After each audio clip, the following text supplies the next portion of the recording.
കാര്യകാരണ ബന്ധം അഭൗതികം എന്നൊന്നും ഖുർആനിലുമില്ല, സുന്നത്തിലുമില്ല, സച്ചരിതരായ പണ്ഡിതന്മാരാരും പറഞ്ഞിട്ടില്ല എന്ന് എഴുതി വെച്ചത് ഞാൻ നിങ്ങൾക്ക് വായിച്ചെന്നില്ലേ?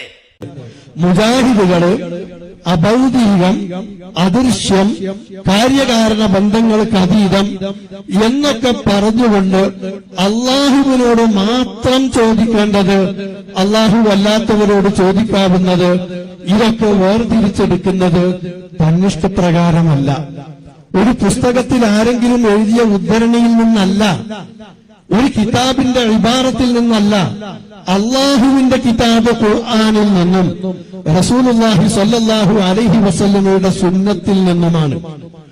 ഈ കാര്യകാരണ ബന്ധം അഭൗതികം എന്നൊന്നും ഖുർആനിലുമില്ല, സുന്നത്തിലുമില്ല, സച്ചരിതരായ പണ്ഡിതന്മാരാരും പറഞ്ഞിട്ടില്ല എന്ന് എഴുതി വെച്ചത് ഞാൻ നിങ്ങൾക്ക് വായിച്ചെന്നില്ലേ?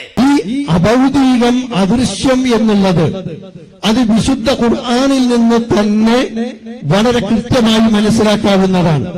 വലില്ലാഹി ഗൈബുസ് സമാവാതി വൽ അർദ് ഫഅബ്ദുഹു വതവക്കൽ അലൈഹി വഇലൈഹി യുർജഉൽ അംറു കുല്ലുഹു എന്ന് തുടങ്ങിക്കൊണ്ട് വിശുദ്ധ ഖുർആൻ അവിടെ അദൃശ്യം, അഭൗതികം എന്നുള്ളത് അല്ലാഹുവിനുള്ളതാണ്, അതവന്റെ അടിമകൾക്ക് ഉള്ളതല്ല എന്ന് പറഞ്ഞുകൊണ്ട് അദൃശ്യത്തെ അല്ലാഹുവിലേക്ക് ചേർത്ത് പറയുന്നു.